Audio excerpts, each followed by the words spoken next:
introduce herself. Do this. Yep. Hi, so I'm Michelle Smith, and I'm the Deputy Commissioner over Operational Services at the department. Wanted to take an opportunity, certainly, to thank all of you for being here. We're really excited. We had a great town hall meeting yesterday afternoon, and so looking forward to today, and hope that you have a lot of really good questions, because that's what we're here for, and looking forward to that. Ms. Curtis. Good afternoon, good evening. Deputy Commissioner Curtis Shanklin, our Community Services Division.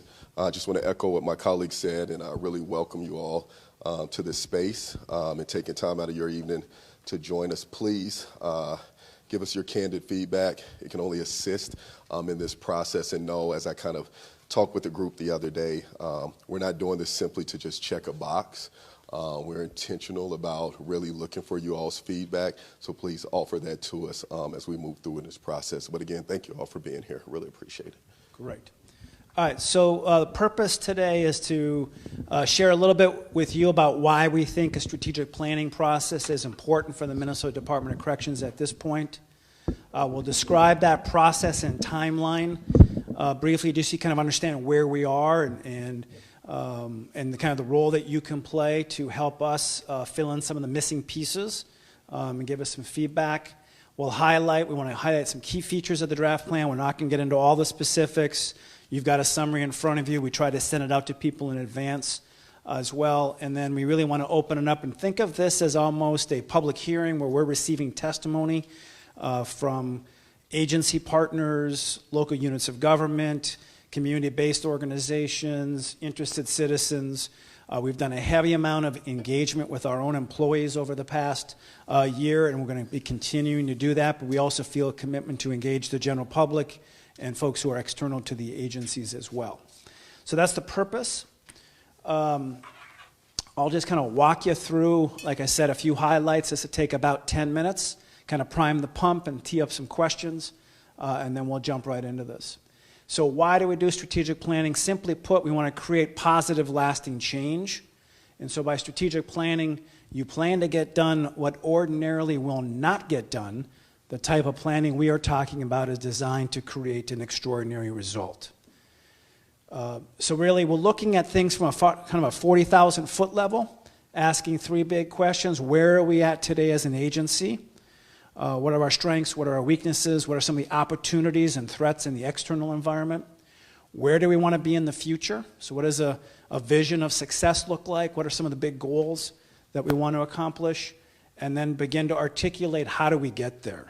In a big organization with 11 separate facilities, 50-some field offices on the probation and field side, how do we get there together over time, over the next 3 years?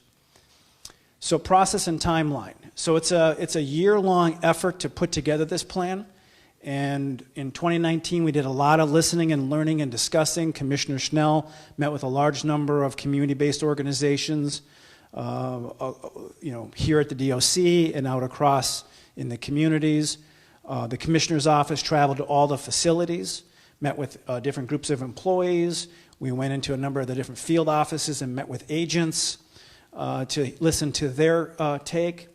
We then we set up 9 separate work groups of employees to put together some kind of first cut on some recommendations and some goals. And to all those 100 employees who, from a cross-section across the DOC, I want to just give them a special recognition for their hard work in helping us get to this point. And then tonight we're here at this point. We've got a draft, but it's not complete, it's not perfect, but we've got to quickly get a next version of this draft together, and we're hoping that your perspective, what do we miss, will help us. And so we've got to produce the next draft sometime in the next couple of weeks in that regard. So a caveat. This comes from a number of employees here in the DOC that we met with as we talked about this effort of strategic planning and then moving to implementation.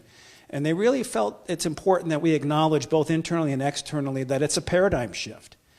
For the agency, its employees, inmates, clients under supervision, stakeholders, and partners to actually go through an effort to think about the big picture and then put processes in place to actually implement a strategic plan.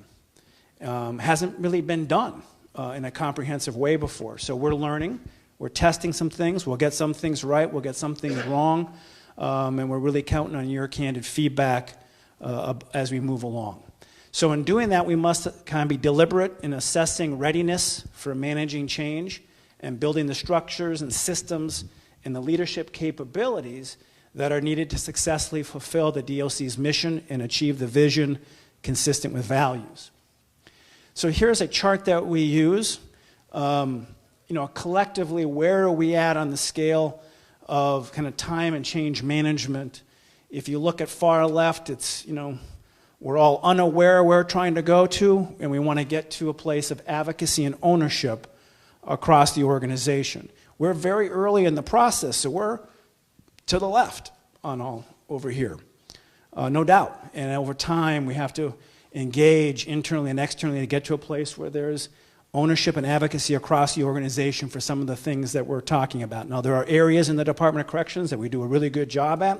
We need to celebrate it. We need to continue. We need to build on it. And there's other areas for improvement, no doubt about it. A few more slides. So mission, vision, kind of strategy, goals, and objectives. So we started on kind of a big picture. We've developed a new mission statement for the department. This is based upon, again, like I said, driven by the Commissioner Schnell's leadership and heavy amounts of engagement across the organization. A mission statement for the purposes of this planning is, why does the agency exist? Who are we here to serve? And we talked about transforming lives for a safer Minnesota. The previous mission statement, it's over here, the old one is still up on the wall, it's about 25 words. It was so long, so cumbersome, it didn't really mean much for a lot of people. So we got a lot of feedback to try to simplify it. Transforming lives for a safer Minnesota.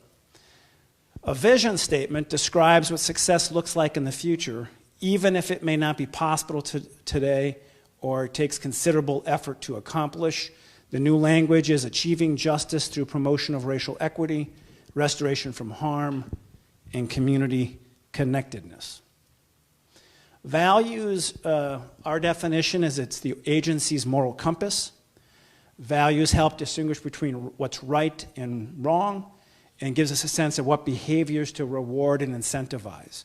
So again, through a lot of discussion internally here, safety, equity, dignity, fairness, honesty, respect, and service are values that we've set in this 3-year strategic plan. Now, the mission, vision, and values may change in 2 or 3 years, and that's okay, but this kind of gives a sense of where we are right now and where we're headed between now and the end of 2022, which is the time frame for this plan. For the purposes of this plan, strategic priorities is the main areas creating positive impact on performance towards achieving vision. And we set 2 priorities. Keep it simple. One internal facing and one external facing. The external facing is deliver exceptional public services to create a safer Minnesota. And the other priority is to improve organizational culture. So to the degree that we have issues with our own workplace culture, that's a problem, and we can't carry out externally the public services that we want to carry out, so we want to focus on that, and you'll see there's a number of initiatives in here. I think I'm going to pause at this moment. We've got Commissioner Schnell is here. He wanted to say a few words and give everybody some welcome. I just kind of walked them through the mission, vision, and values. So, Commissioner. Sorry, I'm late. Thank you. Hi, how are you? Thank you all for coming. I appreciate the feedback that we get. I appreciate people giving us their time to walk through this and talk about the things that we should be doing. It should be really a part of our strategic priorities over the next several years. I'm really grateful and proud of the work that people are doing, and even the feedback we got the other day was incredible. And we exist, I think, to serve Minnesota and the people that are in our facilities and under our supervision. And we know we spent a chunk of today having some difficult conversations about things that are happening in our prisons and the OLA hearing at the House, and so I think these conversations are timely, And we're grateful that people are here to weigh in and give us feedback and tell us what other things we should be adding to the mix. So I just wanted to acknowledge and come down and say thank you for giving us some of your time and your thoughts as it relates to this plan. And we're hopeful and grateful for the chance to have other people's voices in it. So I would just say thank you. Thanks, Commissioner. And Marcus has joined us. You want to introduce yourself real quick? Yeah, sure. Sorry I was late. Marcus Schmidt. I'm the Chief of Staff for the department, and I'm part of the reason that the Commissioner was late, so I'm sorry about that. Great. And again, folks are following along on Facebook Live, and as questions come in, we'll try to bring them into the discussion as well. So let me wrap up the presentation just by walking you through some of the high-level information that's in the plan in front of you. So delivering exceptional public service, we have 3 initiatives: engage community stakeholder and agency partners. We have a lot of room to grow and improve in this area. That's why it's in the plan. Tonight is a part of that. We've learned a lot, even in trying to organize this town hall meeting, areas where we need to improve as an organization. So you'll see some steps in there. Provide transformative programming. Really, that's both in the facilities and the work that our field services and other parts of our community services division do to help people once they go back into the community, and partnering with some of our counties and other local units of government. And then third, promoting safety for victims. Improving organizational culture, we have 6 initiatives here, 5 initiatives. Improve safety, that's for our staff, for inmates in the facility, for clients under community service. Recruit and retain talented staff is the second. Third is promote staff wellness. We recognize if our staff aren't well and we're not taking care of them, how can they carry out the business of the agency? We're seeing this all across law enforcement across the country, where agencies are really getting serious about their own employees' wellness, and we think that is critical. Promote servant leadership, which is a leadership philosophy that puts others first. It really gets at the heart of organizational culture. And then modernizing organizational structure and processes. That could be everything from some technology issues to data collection to some of our infrastructure and our buildings are 100 years old, which raises some pretty serious issues as well. So those are those 6 priorities. I'll give you an example just to kind of start to spur discussion here.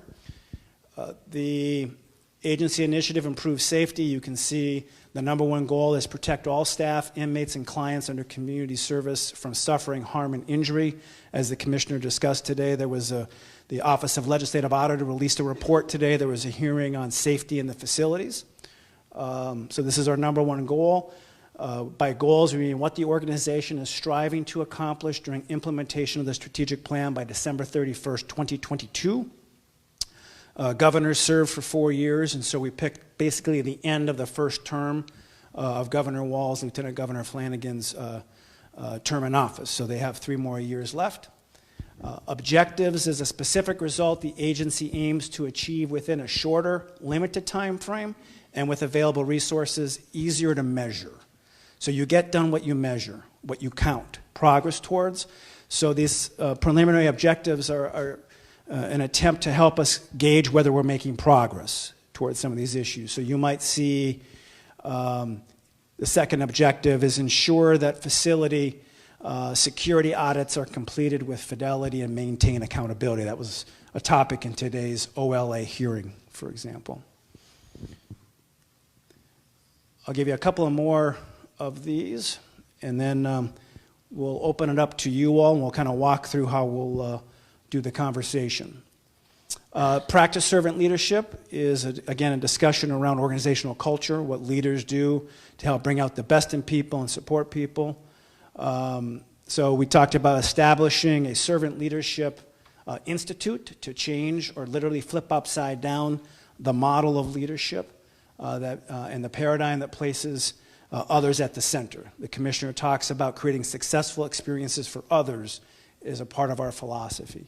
So like, if that's the broad goal, the objective is what can we accomplish in the next year? to the degree to help improve our leadership ability to support our staff and in turn carry out the mission for others. Engage community stakeholders, and the goal being increase engagement of the public, particularly those impacted by our programs, in creation and revision of our programs, policies, and decisions. Objective number one is to educate our employees about the value of community engagement. So over the years, maybe we lost some of that muscle memory in the organization. We need to reclaim it. We're hearing from a number of people that they really count on the department to provide leadership and engage them in decision making. So not only engaging our own frontline staff in decision making, taking that out in the community and working with folks like yourself to make sure those decisions reflect kind of the best perspectives. All right. Provide transformative programming for individuals. So let's, that second goal, increase the number of people released from prison who within 30 days obtain meaningful employment, enroll in educational programming, or actively engage in community-based treatment. That's going to require a high level of collaboration between our staff and the facilities, working with our county partners and with our own field staff to develop supportive services as people move out of prison into the community, whether that's mental health treatment, it's housing, educational opportunities, job training, so that as people leave prison, they don't come back. The commissioner talks about 95% of the people in a state facility at one point or another are going to get out of prison. And when they do, what have we done to help prepare them so they are successful in the community and don't come back?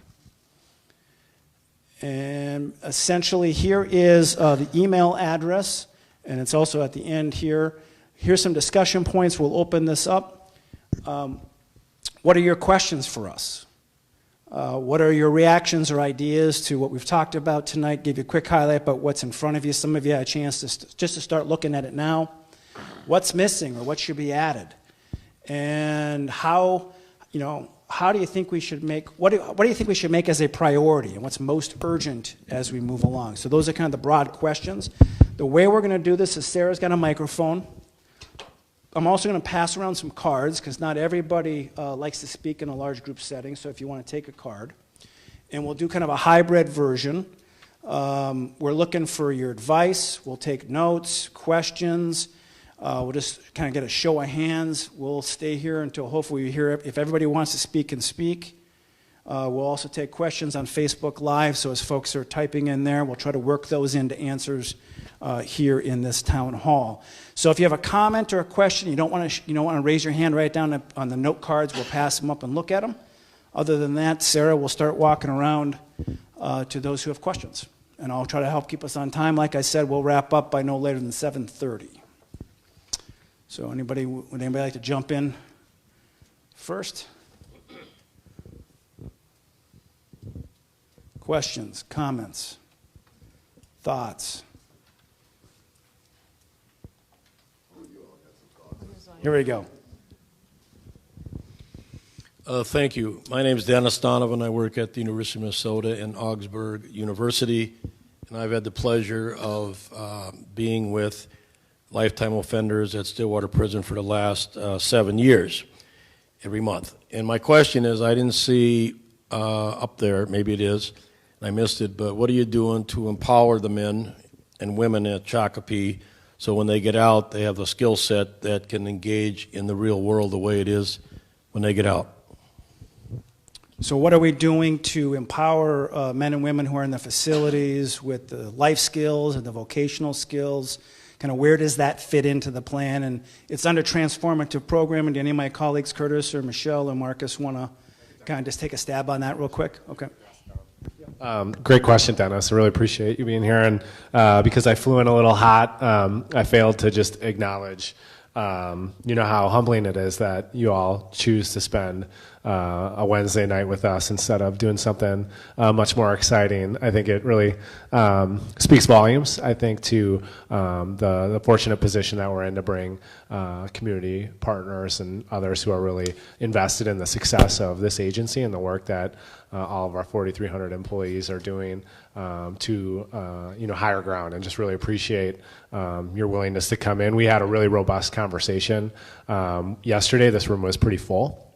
And it really was prompted because, folks like Dennis, were courageous enough in Minnesota terms to just voice their opinion and get it out there. And we really welcome it, even if it's critical. We really do welcome it. That's okay to bring some criticism. I think it sparks some good conversation. To your question, just in terms of some things that we're trying to do to set people up for success. There are a couple that I know the commissioner and the governor have both really prioritized for this agency since the administration began. One is this concept of improving what we can do from an educational perspective within our facilities. So Assistant Commissioner Daniel Karpwitz, who's not able to be here, formerly of Bard College and the Bard Prison Initiative, is actually on our executive team. Yeah, yeah. Yeah, excellent. Some of the work that he's doing. So you're aware of it. Yep. Regular education. Yeah, you bet. Developing public lives. Well, I think we'll get there. I think that's helpful, actually, for you to further define that. I think for the folks that are curious about some things that you're not aware of, Daniel's really focused on working with some higher ed institutions in Minnesota, working with our staff here at the department to provide world-class higher education for folks within the department and setting them up for success when they depart. We've also talked a lot lately about second chance hiring. And I don't know if that's how we're going to frame it, but the commissioner has had some really productive conversations with commissioners of DEED and higher education and education, focused on what we can do to engage our employers in Minnesota around second chance hiring and filling in some of those job skills along the way, both in the facility and when they hit the community, so that they're prepared for success. And we're also engaged in some good conversation right now that I think is working towards some actual programming with some of our labor unions and some partnerships there, so that we're providing even better skilled trade training, so that we're able to match folks that are incarcerated now and absolutely will be entering communities soon with employers who have jobs that need to be filled. And so those are a few kind of high-level things that we're really taking a look at. And I know that my colleagues may have a little bit more to add. I think you hit most of the key points, but one of the things that came up yesterday was simply housing. And so we'll simply acknowledge the fact that housing is going to be, is incredibly difficult right now, and the department sits on the Olmstead plan with Department of Housing and Education and all of those kinds of things. So there are a number of different avenues that we're trying to acknowledge. So some of those simple things in life that we're trying to work through. But I think Marcus hit the keys as far as the education, vocational training, and those kinds of skill sets to prepare people. Do you have anything? Okay. Dennis, let me turn it back to you. From your perspective, you've worked with folks out at Stillwater. What's missing? What would you like to see enhanced, expanded, reinvested in from your vantage point? Really, we'll give you some answers, but we're looking for advice and direction from you and others. Well, my work is about developing people to understand how to be political, and I don't mean political like we see on television. Politics is what everybody needs to know how to do in order to get something done. And when I hear the stories that the men tell about their lives, we have created something with an elementary school in St. Paul called Maxfield. Commissioner Schnell knows this, where 99.5% of the children are African American and who are traumatized, And I believe, and we're going to be doing it with the help of Director of Education, Ann, we're going to have these men who are rich in talent as community teachers talking to future teachers at Augsburg, University of Minnesota, and around the country that I work with, information that you don't get in a college education. And it blew my mind the first time I started talking to them. So I would like to equip these men to be able to share what they have learned. I'm talking about the ones that admit they did something wrong and are wanting to get out, and preparing them to be citizens in the community. With my experience working with people who are even out, do not know how to be political and do not know how to work the system. So that's what I'm talking about, and that's what I'm trying to do with the men I work with. Got it. So kind of civic engagement. Well, it's civic engagement, but it's more about understanding how to be a co-creator of one's environment, working across differences, using your talents and gifts in a way that comes from my experience in community organizing. Great. Thank you. Excellent advice. Who's next? We've got some cards that are coming in here as well. I'll hand those to some coming in on Facebook and others. I'll hand them to my colleagues. They can look at them. So I think that the department has already started doing this a lot by engaging people that are directly impacted by incarceration, and by that I mean people that have actually been incarcerated and been through that trauma of incarceration and been through the trauma of re-entering, to be able to partner and bridge with them on how to invest in community and not reimagine prisons, but reimagine the community.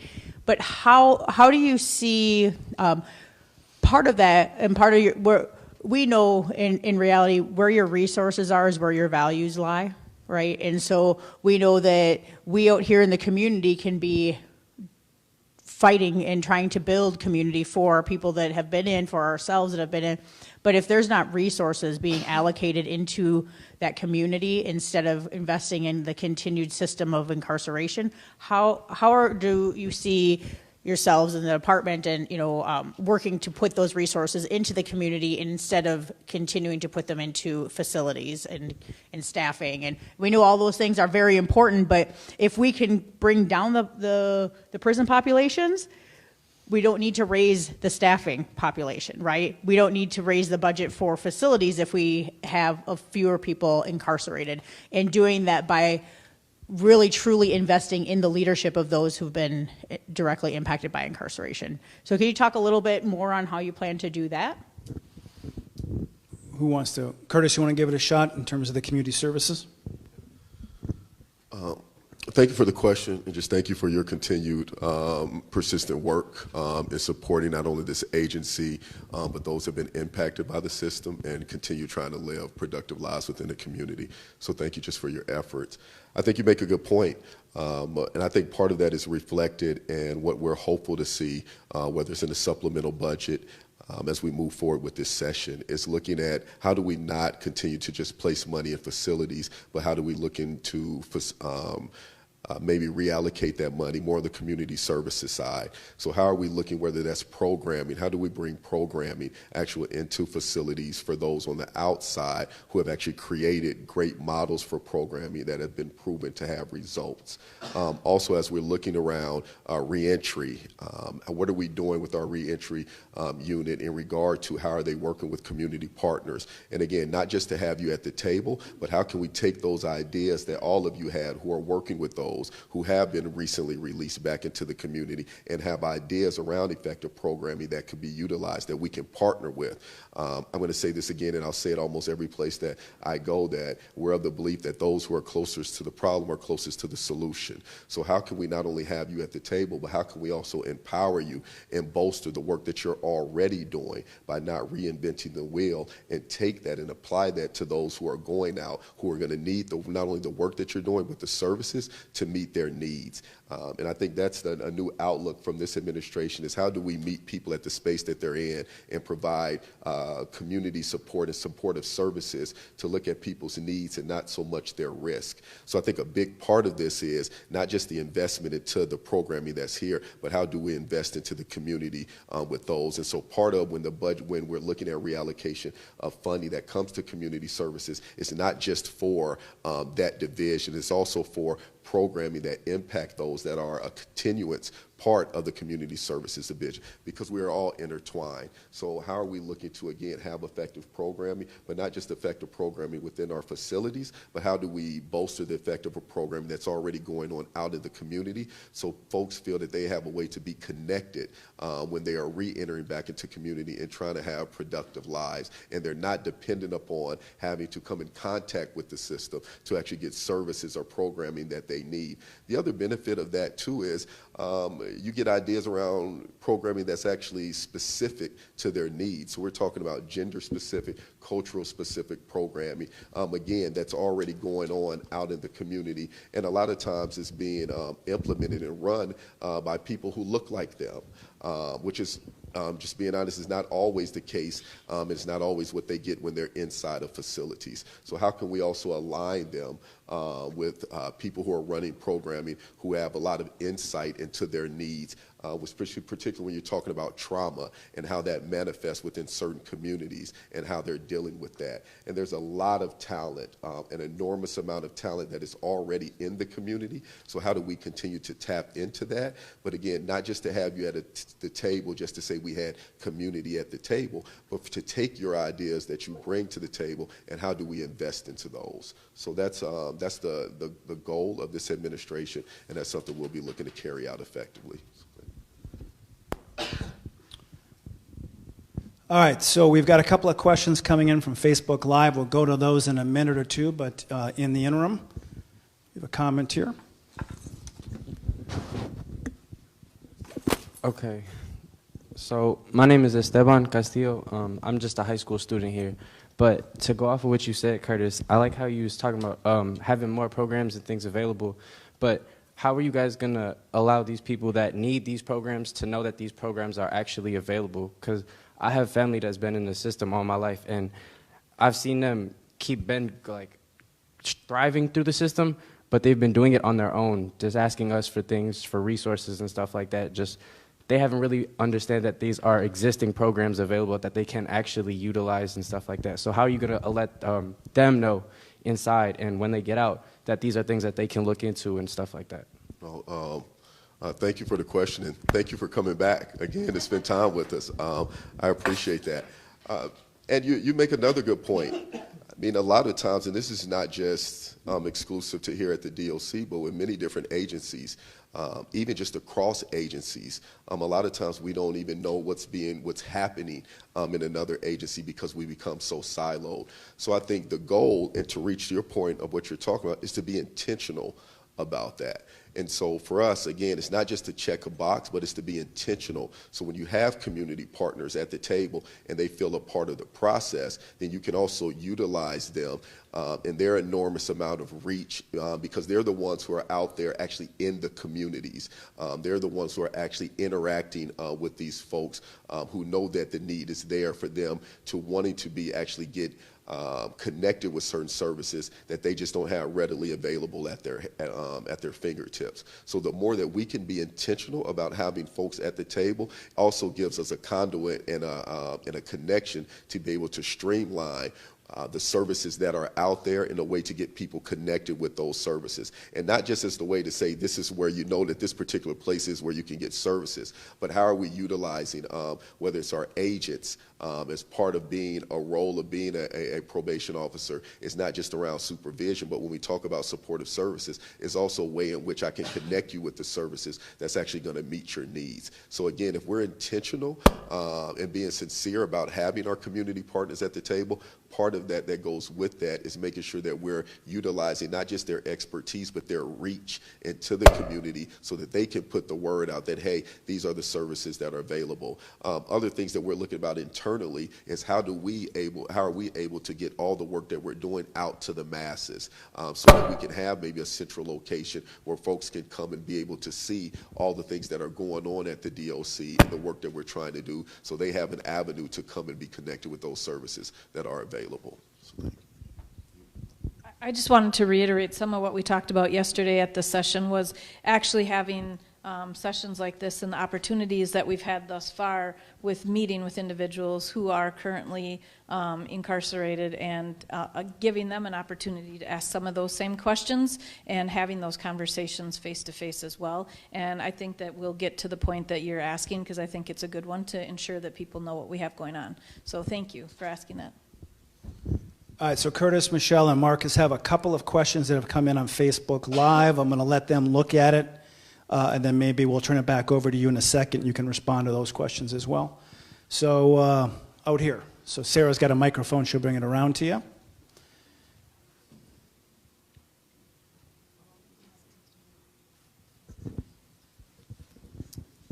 My name is Shauna Woods, and I'm a member of the community, as well as a parole officer for the community that I live in.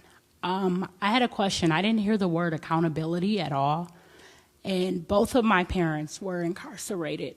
How are we going to hold our community members? I'm not going to call them offenders. I'm going to call them community members. How are we going to hold them accountable? Because as you can see on the news, violence, that's our world. Anybody who works with me, my coworkers. Minneapolis released a report. Gun violence is up, and the number of guns being taken off the streets is up 80%. How can we hold them accountable but still be willing to work with them and still have that relationship with them? So can anyone just talk about accountability? You want to talk a little bit about how accountability fits into the strategic plan, both in the facilities and the community? Michelle, you want to? Okay, that's fine. So I'll let Curtis talk about the accountability on the field side as far as in the facilities, and I think it's kind of goes back to the other question that we talked about. It's giving opportunity to engage and talk about and ask that question back, because there, in maybe at the Lifers group or some of those groups, there are individuals that actually have a lot of really good ideas about holding themselves accountable and holding others accountable. And I think that getting that feedback and listening to some of their ideas has been and will continue to be very important.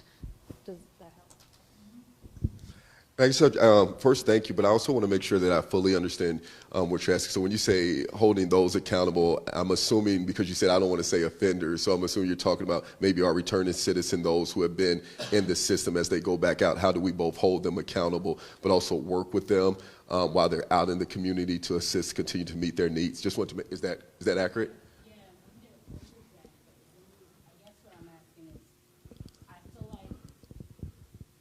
We are setting, I'm going to say North Minneapolis. We are setting North Minneapolis up to continue to have this violence in St. Paul, so we have to be in the middle somewhere. We can't just say, we're going to do X, Y, and Z, and let's get everybody out. But when we get them out, how will they not come back? That's the ending goal. We don't want them to come back. If they do come back now, because they have to be in my office. So how can we meet somewhere in the middle to say, great, you're doing this, but you also got caught in the car with a gun. How are we holding them accountable? And I can't help it. You want to go first? Go ahead. I love that question. I mean, I do. I really, I think it's.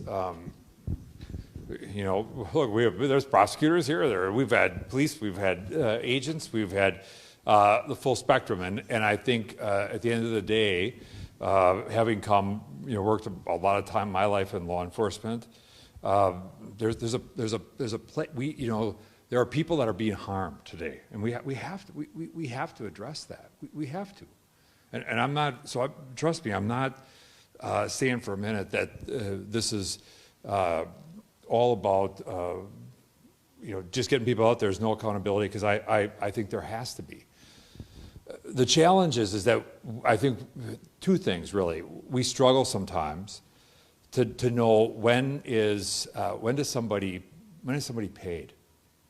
And I think in our system, we oftentimes, with collateral consequence and so forth, there is a point at which people never pay.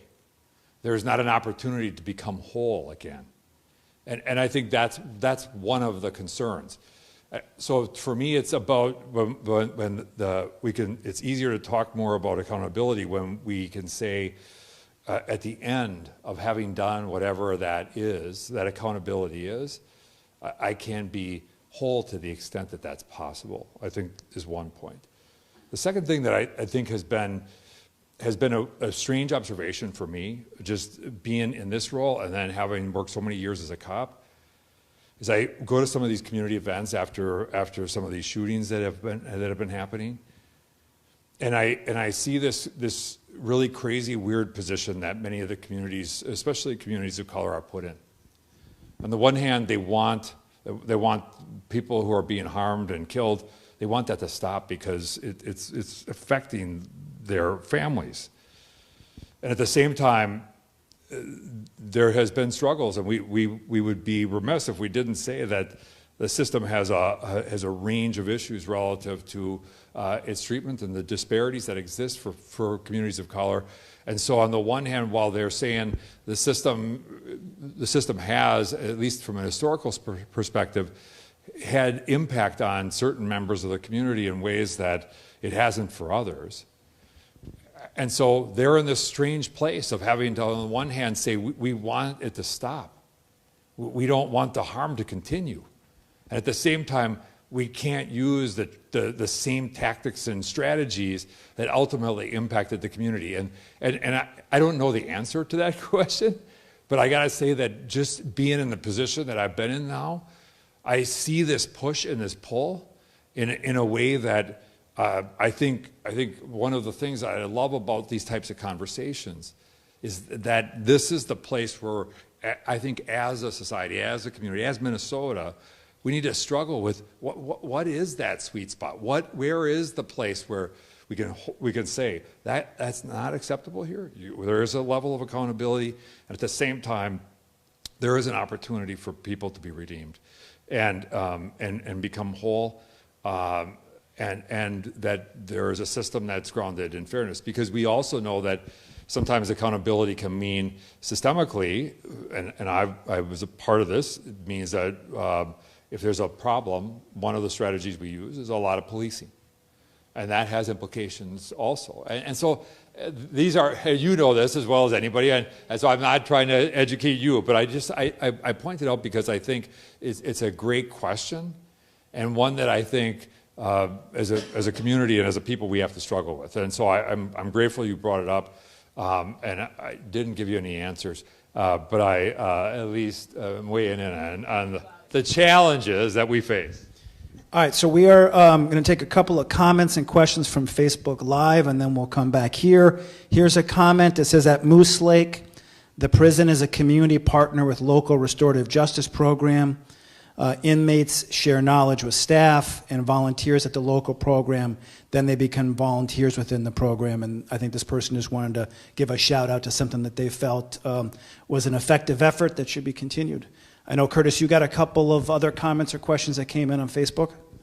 I'm going to follow up on your question, then I want to read this question from Facebook that's in regard to our Victims Assistance and Victim Services Unit.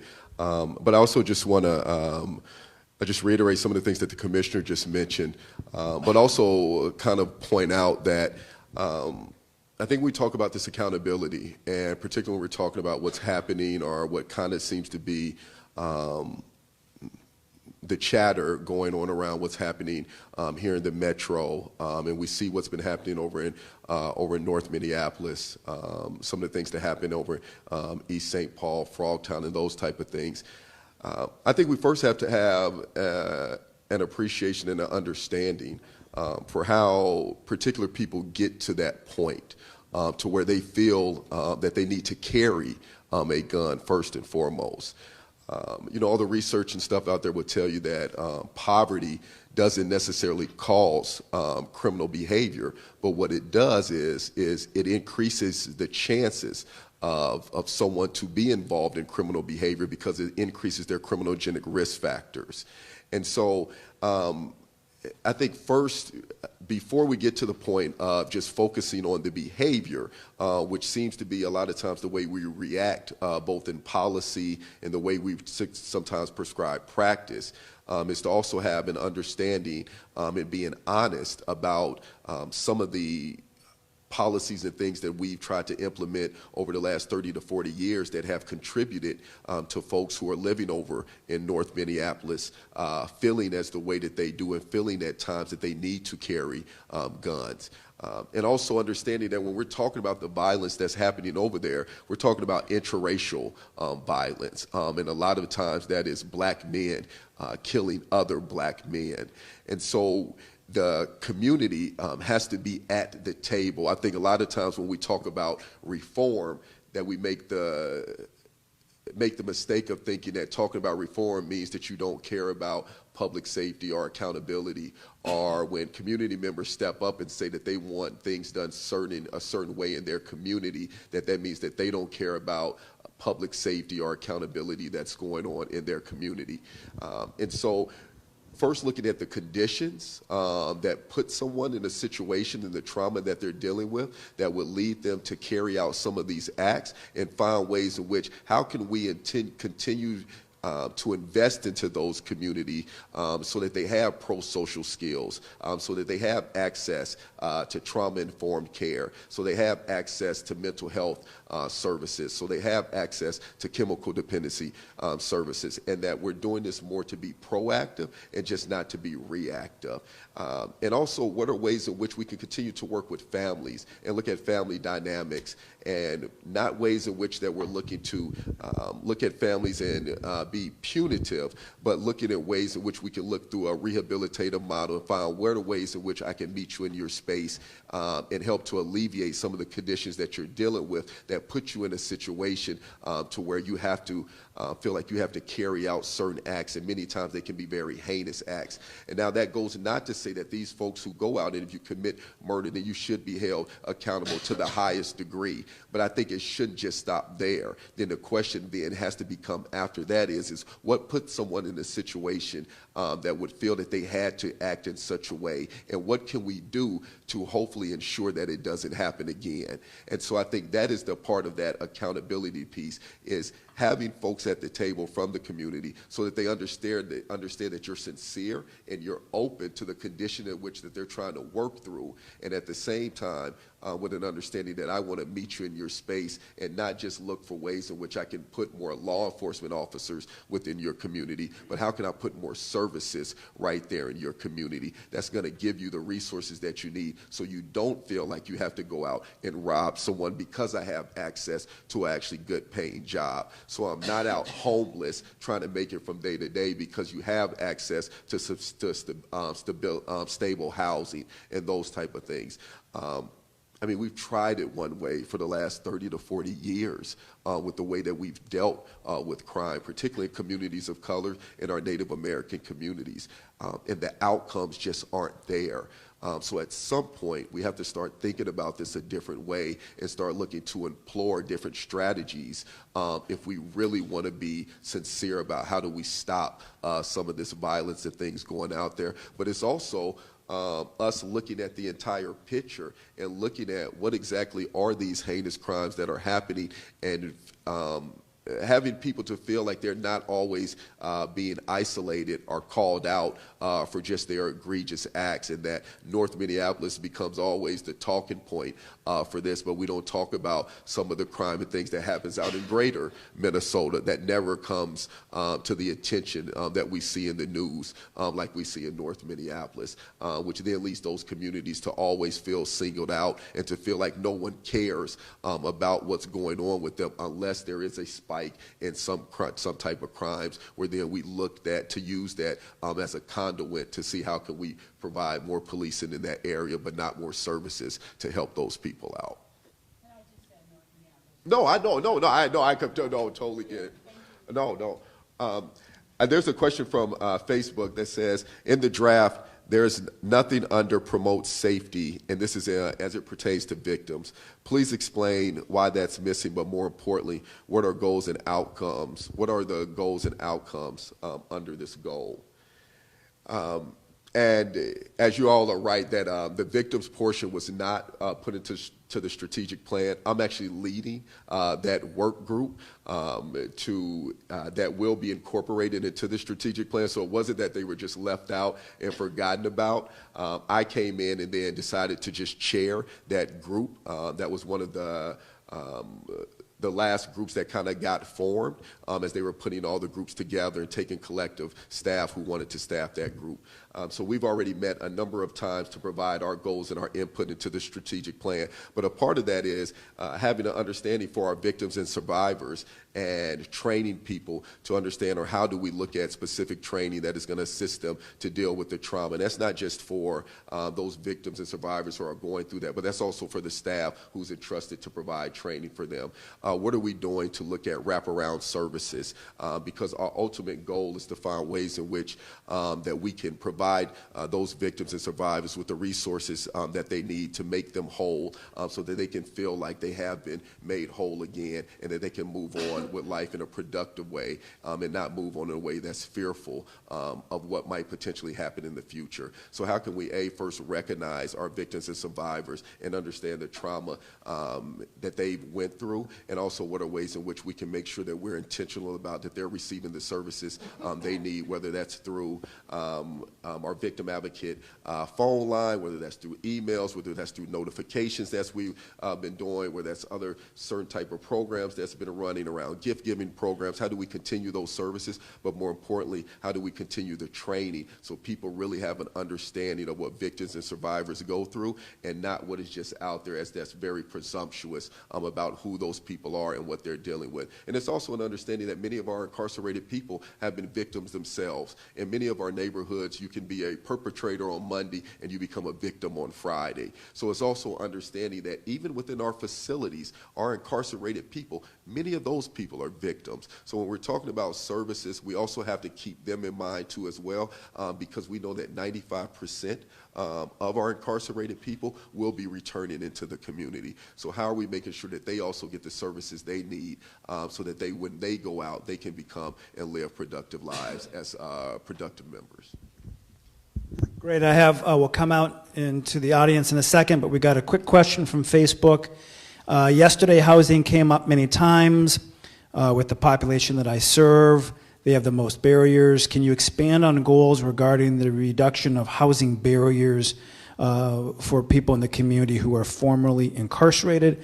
On page 10 of the plan, the long-term goal that reads, increase the number of people released from prison who within 30 days obtain meaningful employment, enroll in educational programming, or actively engage in community-based treatment by 90%. I think one of the suggestions is, can we expand some of the objectives there specifically on housing? So we'll take a look at that as we work on the next draft of the plan. Sarah, do we have, we've got about another 30, 35 minutes? And we can kind of, if there's a lot of people who want to speak, we'll go to a rapid kind of sound off so everyone who wants to speak tonight can. Hi, everyone. I'm Adam Fairbanks. I'm a new sober house provider for Native men called Anishinaabe Endod. And just on the housing piece, I think it would be good to add it to this area. However, the immediate connection to housing is probably a better goal than within 30 days. Because if we release people on the street with the goal of getting them housed within 30 days, that's definitely going to set them up for failure, based on what I'm seeing anyways with the guys that are coming to my place. I had a gentleman come directly from the DOC to my place on Thursday, and him being released out and then trying to get him in within 30 days, that I don't think that would be an ideal situation. And then the other thing was just about the connections to additional programming like treatment.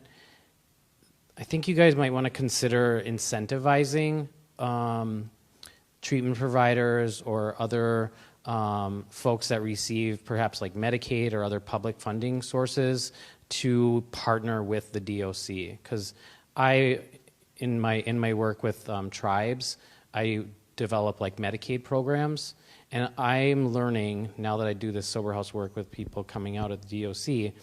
Like I know nothing about your system, like, and I've been doing this work for a long time, and so if I'm not aware of what's available in the DOC world, then there's a lot of people who are not aware of it.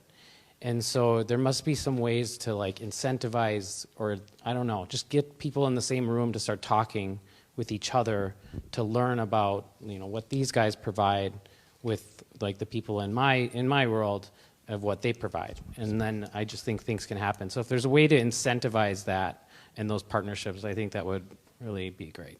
Adam, I really appreciate your comment. It came up yesterday too with the group during the day, and this is something that, being somewhat new to state government, I find really interesting because I think there's a lot of engagement like this across state agencies with community partners and folks that are really interested in improving the system or systems which they engage. I think maybe we should all take a lesson from you all and engage our counterparts within state agencies as well, because there's a lot of programs that are run across agencies that I think internally we could really work well together to reduce some of the unnecessary red tape that gets in the way of connecting people with those critical services. And so it's already, the conversations have certainly begun around a number of topics. I know the commissioner's been focused on a few, and then we've done some work within some interagency work with Assistant Commissioner Karpowitz as well. But healthcare, housing, driver's licenses, and then some treatment and those types of resources. What can we do to help connect folks with those resources before they hit the communities that they're going to reside in? Great point.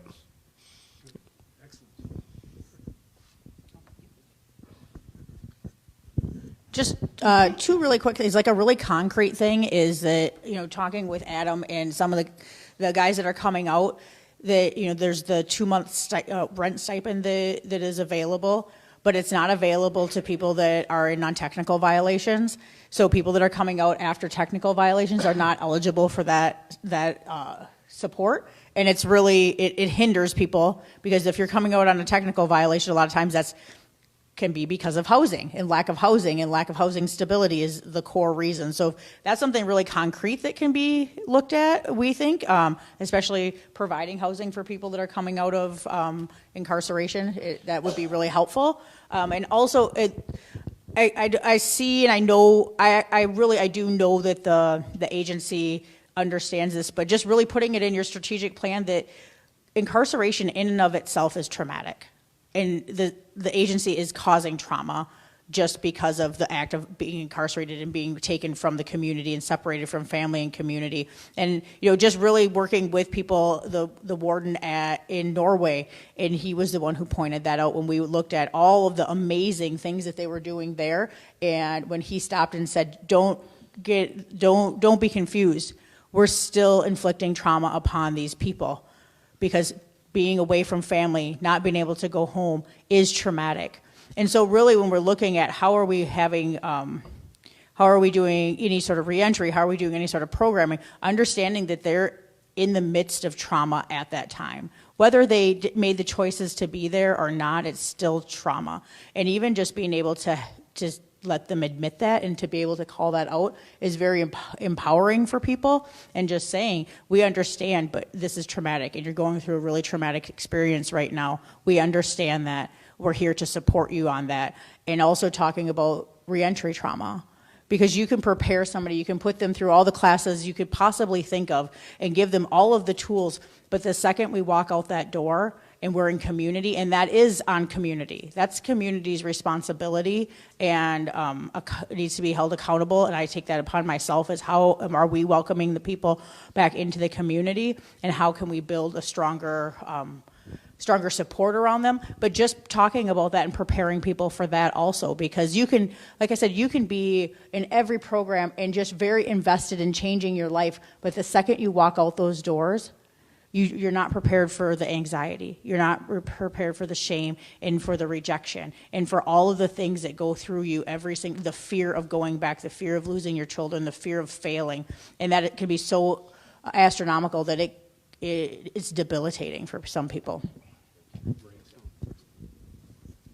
Hi, I'm Maureen Braswell. I am new to the Department of Corrections, and you have to excuse me if this doesn't come out quite well, but I keep pondering on the question about accountability, specifically in the community.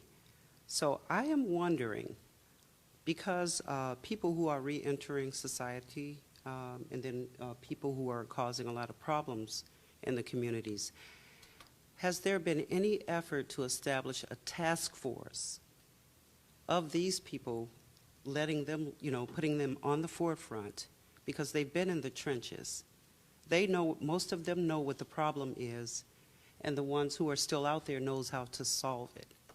So I'm just wondering, and this could just be a hairy, bodacious idea, but people who have actually been through something can actually pull somebody else through something. So is there anything that's logical and feasible where people re-entering society and the gang members and the drug dealers, can they be put on I think that will also give a signal that even though you have done something wrong, you can start building the community, and it gives a sense of pride, and sometimes it turns a life around. So, I mean, that's just something that I was pondering on. Thank you. And actually, the long-term goal on page 9 gets precisely at what you were talking about. Exactly how we do that is yet to be determined, but the goal says increase engagement of the public, particularly those impacted. Now, how that plays itself out, what that looks like, is going to kind of continue to be figured out and determined through conversations like this. Jamie, hi there. Hi. I just wanted to say there's one other thing I want to bring to light. Don't forget about the First Step Act. So I'm Jamie Rigling. I'm now from United States Federal Probation Pretrial Services. I know Josh, as I brought him into the Federal Bureau of Prisons when I worked down there. And don't forget that we have 4 federal prisons here in Minnesota. We have hundreds of people on federal probation. All the crime in the community is not from people from the Department of Corrections. We'll hold a little bit of that ownership. And if you look at the First Step Act and you read it and you know much about it, with people's sentences getting recalculated and them getting out earlier and them not having been in pre-release status, they're leaving without identification, they're leaving without having been set up in our system. And it's real unfortunate because I'm watching it on the sidelines. They brought me on board as a community intervention administrator because they knew that I had the experience to do this. And so if you're in public, or if you're in like nonprofits, or if you're any of those and you're writing grants, don't write your grants just for serving the people of the Department of Corrections, because then you leave out my population, and I've seen it. So I ask you to take that into consideration, that you have, I can't say how many, but hundreds and hundreds of people on federal probation, and many of them are just getting out under that First Step Act, and they really didn't have, if you read the news and see the Bureau of Prisons has changed a new director, they had the suicide, they're going through a very traumatic time right now, they're at all-time staffing levels. If it was a business model, they would have closed some of those prisons down because they've decreased in the size so much, but they haven't shut any of the 121 institutions down. So take that into consideration when you're talking about community in Minnesota. Great, excellent point. Partnering with our federal agencies and those efforts. We got about 20, 25 minutes, and so we just want to make sure everybody who wants to speak tonight has a chance to speak. If you're not comfortable speaking up, write it on the card and pass it in. I want to echo what, I forgot your name, Maureen said. That's what I was alluding to when I talked about co-creative politics. The people that are closest to the issue have the solutions. And when Curtis talked about mental health, when I was at Stillwater with 30 guys 2 months ago at a meeting, they said, if mental health was dealt with when we were children, over half of us would not be in here. My question and comment would be, are there creative thinkers in the Department of Correction? Because when we are in bureaucracies, sometimes we don't have those who can challenge the status quo.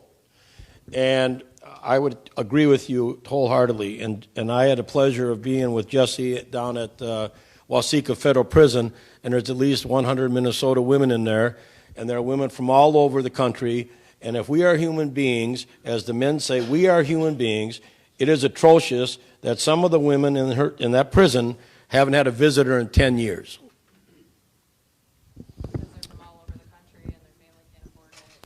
So I would say creative thinking and be a convener, because there's a lot of talent out in the community. I have hundreds and hundreds of students that want to do something about mass incarceration.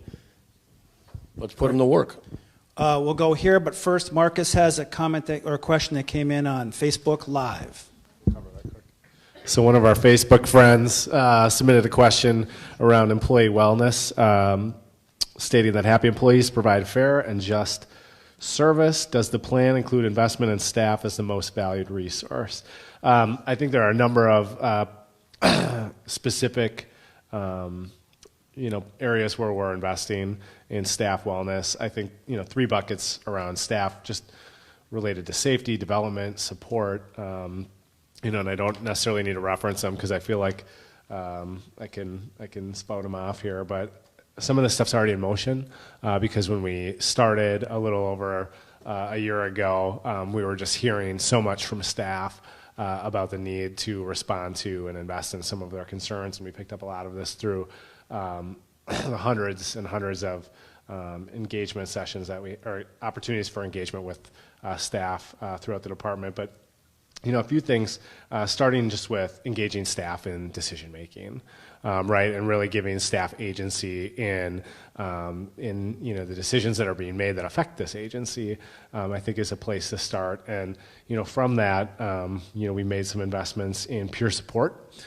So we have an area within the department now that is responding to and proactively engaging with staff who might be struggling with the work, with things that are happening outside the walls or outside the shifts, and connecting them with mental health resources, and just being available to have conversations with them, folks that have actually done the work prior to being in these positions. And so that peer support approach is something that we've already invested in and are investing in. Responding to a lot of staff feedback around training and the type of training and the frequency of that training that they would like to have. Things are in motion there to really be responsive and show staff that they are valued. The work that we're doing and Josh is doing with our colleagues around leadership and servant leadership, specifically being the philosophy that this agency is going to invest in. And what that does really flips the model so that we have supervisors and leaders that are doing their level best to help their staff be successful, create opportunities for those staff to reach their potential and help them work through problems. And then just, doing some things differently around performance management. So we have some work underway. Our experience, I think, is that the agency is really driven by policies and not as people-focused as it should be. And so a number of things that the strategic plan outlines are making shifts towards being more focused on the people that we employ here and the people that we're serving. We made a couple of efforts to make some modifications to the officers' union contract, so folks are getting paid more for the hard work that they're doing. And then we also established the Office of Professional Accountability. Prior to that office, supervisors were investigating staff for, really minor infractions and allegations to really egregious ones. And so now the Office of Professional Accountability is really taking that work off supervisors' plates and looking into issues of staff misconduct and other allegations to make sure that staff have a lot of due process, that process is fair, and that the facts really drive the decision making. And the result of that, our hope is that supervisors are going to have much more productive, supportive relationships with their staff. And so we've heard overwhelmingly that if staff feel good and staff are in positions to succeed, that's going to have a positive effect on the folks that they're serving. And just again, just to reiterate, and we want to thank over 1,000 DOC employees that the leadership team met with over the last year in all of the facilities, a number of the field offices. We held listening sessions much like this with small, medium, and large-sized groups, and we asked people to tell us what was working, what was not working, what were some of their solutions, and what does success look like. And so over 1,000 of our employees engaged in that effort. Again, 100 came together on 9 different work groups that did a lot of the work here. Now the ball is kind of in your court to continue to give us some feedback and input. We've got a few more days to put together the next draft of the plan. And so if we can kind of just move into a rapid comment mode and just make sure everybody who wants to speak tonight has a chance to kind of weigh in. Right here. Thanks. Hi, my name is Michelle. Thank you to my esteemed attendee over here for bringing up a word I haven't heard much about, and that's women. That's a special passion of mine. I'm particularly troubled by the women at Shakopee who are double, triple, and sometimes quadruply bunked, and how that impacts our ability to deliver services to them because of space and housing concerns. And I'm wondering if there's anywhere in the strategic plan to start planning for alternatives to Shakopee for those women who are committed to the commissioner. Thanks. Michelle, you want to take a stab at that one, or Commissioner? It came up today at the hearing, too. Yeah. So, and I was just reflecting back on my notes, a couple of things, the youth and juveniles, and I haven't heard that yet tonight, but that also came up. Certainly there's a number of things that we've been looking at with regard to the females at Shakopee, in particular pregnant women that are coming into the system and how we're managing that. So I think that to answer your question, yes, it's one of the things that as we go through and look at this to highlight some of the areas of importance. But yes, it came up at the hearing today. And Commissioner probably has some additional comments with regard to that. Yeah, I'm going to leave then because so I'm not. But I would just say that so what Michelle said is true. We have a bill that would look at women who are going to give birth or have given birth within the last 12 months. Is at least the language that we're proposing. And it would allow us to use alternative options for placement to keep the moms and the kids together. The other thing I would say about Shakopee, in particular women that are being placed, is that we have an incredibly high number of short-term placements there. And I mean, in some cases, we're talking about less than 30 days. And we're bringing people in on new commits, in some cases, less than 30 days. The processing alone of that comes at a cost of thousands of dollars. And so we are proposing some language in this session to give us a little bit more latitude to work with sheriffs to establish special contracts to allow people, because if you have 25 days left and you're in your home community in that county jail, for us to establish a contract, they can provide services. We'll pay the sheriffs a higher rate to allow them to provide services. Why would we transport them to the DOC, run them through an intake, and we have literally had people come in, walk in the door, do a little bit of processing, and walk out the other door.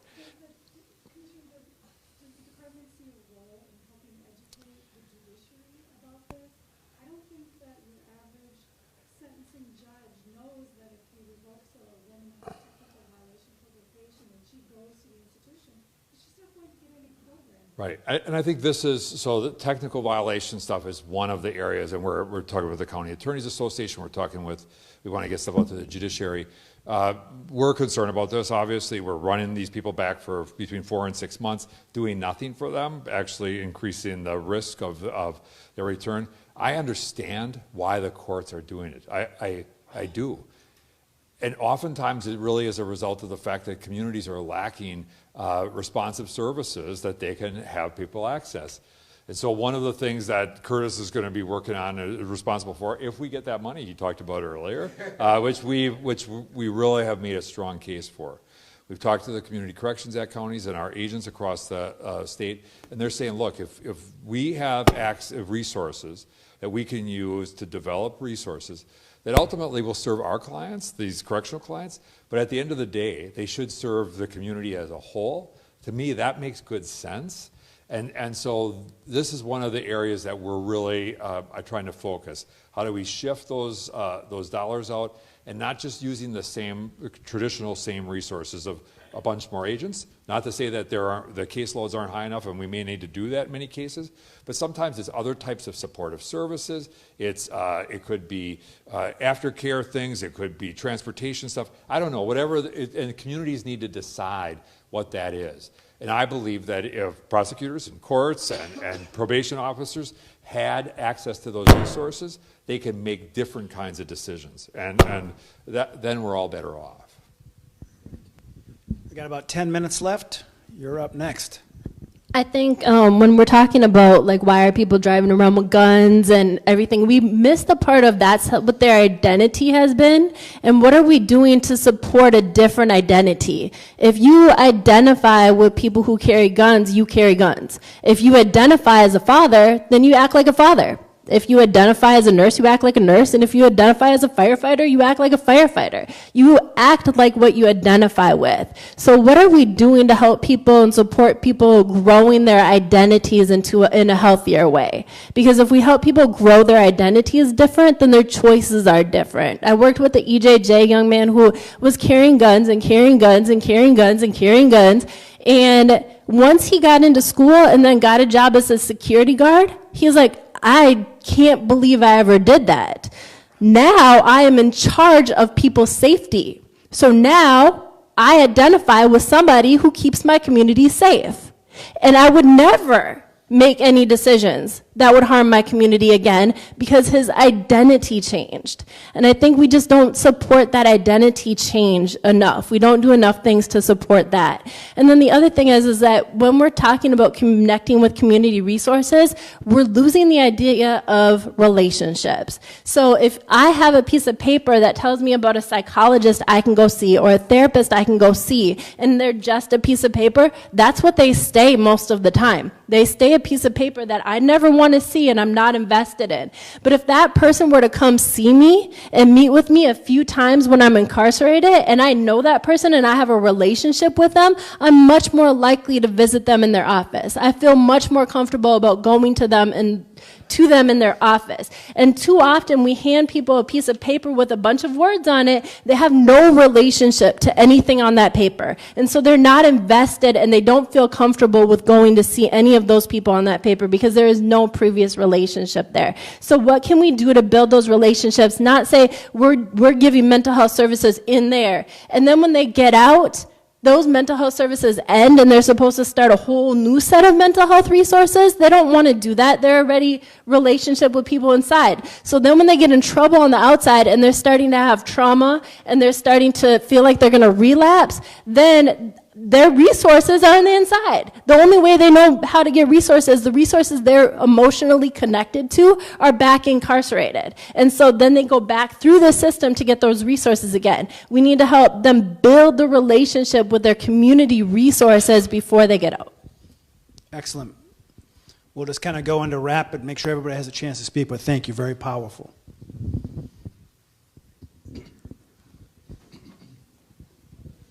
Thank you. Brother Wayne, with the Power of People Leadership Institute as well as Freedom Works, and I wear multiple hats at both jobs. But touching back on what you said about, building relationships and, the mental health and things, one of the things I like that I've seen that we do here at the Power of People Leadership Institute, we have a personal development and leadership training group that meets weekly for people that have been on the inside. And it started initially as a women empowerment group that Dr. Verna Price started, and went to North High School, worked with the women there. We moved on to a year later, this is about 15 years ago, they went into the adult prisons and started teaching those courses. And it started to make a huge impact on people's lives, people that have been convicted of all sorts of crimes, pretty much every one of them. And so what this group does when you talk about one of the previous commissioner sat in with the group at the end of his term, and one of the things that they talked about was the differences between these community like treatment groups and like AA, NA, SO, all these groups that they have. And they said that this group had such an impact on their lives that it meant more to them because it wasn't so textbooks. They build one-on-one relationships with people, and it has a huge, profound impact on the way people interact. Now, it's not 100%. I think we're about 90-something% plus, but it's real impactful. And what I've seen is some people are stepping up as leaders in their own community. Some people have become teachers. Some people have worked for the state of Minnesota, and they're just transforming their own lives. On the 18th, we had a really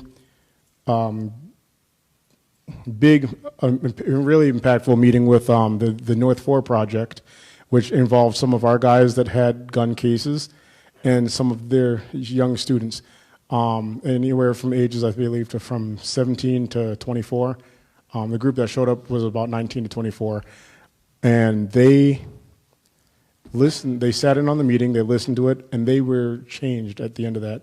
Anybody wants? We do have a link on YouTube somewhere, but it's on there for that specific meeting. I don't know if you had a chance to look at it or not, but really profound, really strong. And the mental health part, we do have a mental health psychologist who's on staff now, who comes in and works with our guys as well. But I like what you said. It was really powerful. All right, so for those who are following along on Facebook Live, if you want to get a copy of the plan and you don't have it, you can email us at this address, doc.strategic.plan.input@state.mn.us, and we'll send it out to you. Again, that's doc.strategic.plan.input@state.mn.us. We got about 5 more minutes. Anybody else? Oh, hold on one second. We'll grab the microphone so folks can hear. So I've been I've been tasked with hosting a summit in September, a 2-day summit, and I'm going to be doing a call to presentation soon. I already think we're going to be having somebody discuss navigating through the barriers of reinstating your driver's license, someone from the VA. I have a contact person with the Social Security Administration. We had a planning meeting over at our office a couple weeks ago and had about 25 stakeholders show up. And the dates we're looking at is about September. I've reached out to the DOC's reentry division, and I've been working with them, and we're going to try to do it with DOC and United States Federal Probation in partnership. We're looking for a venue. We're looking for funding. We're looking for all kinds of things. So I just wanted to put that plug in. And the dates we're looking at is September 22nd and 23rd. And I know your organization has already said we could do it there for free. So I just want to put that plug in that we're going to be hosting that. And we're going to be targeting for social workers, attorneys, judges, and educating those of us that are in this kind of work. Great. Thank you. Any last comments? Okay. My colleagues, any closing words? Want to wrap it up? Just again, want to thank everybody for taking time out of your busy schedules to be here. I think it's really humbling for all of us, and this is the second conversation, and one, at the end of a very long day, as both Josh and the commissioner kind of alluded to earlier today, but also probably one of the more inspiring, pieces of this job. And I was really fortunate prior to this to have been part of the governor-elect at the time's transition team, seeking out commissioner candidates, and was part of that process to bring Commissioner Schnell here. And it was very intentional to have the assignments that I had, which were education, higher education, and corrections together, because the governor and the first lady and the lieutenant governor all really value that collaboration between those agencies, really about creating opportunities for folks to hopefully prevent them from ending up in corrections in that system, but certainly doing everything we can to create opportunities within corrections and beyond, so that we're creating safer communities and more successful folks in Minnesota. But I remember the commissioner and the governor connecting, and it was very inspiring. And I can assure you that it was, the directive from the governor or the commissioner was not to maintain the status quo. And I think that we're really fortunate to have Commissioner Schnell leading this agency right now, and really tasking us up here and you all here and folks that are paying attention online with being part of where we're going. And it may not seem clear where the destination is right now, but that's because we're doing it together. And I would just close with really encouraging you all to stay engaged. And this is not a check-the-box activity. This is something that we really, really need in order for us to continue to go down the right path together. So thank you again, and look forward to more conversations like this. So in terms of immediate next steps, I'll turn this over to Michelle for the final word, but we welcome your constructive input, and please feel free to challenge, question, or critique the document that's in front of you. We've been asked by the governor's office to have the next version of our plan done shortly. If you have written comments that you want to submit, write them down on the blue cards, hand them in, or email this address by the end of the day on February 28th. It doesn't mean you can't influence the process later, but that would be enormously helpful for us. I just wanted to comment on the things that you had brought up, and I have to let you know that some of the most rewarding things to participate in and to watch is the graduations of changing faces and building character, because it's that when they find something else to identify with and find what makes the most sense to them, it has just been very impactful. And I've seen that over the years, the multiple facilities that I've worked in and the array of individuals who have created other opportunities for themselves. So thank you for all of what you said. And thank you for everyone for being here, for your honesty and for asking hard and difficult questions. And that's what our intent was, is to be able to formulate a plan that really is going to have impact and meaning for everyone involved. So thank you. All right, with that, we're done. Thank you so much, everybody.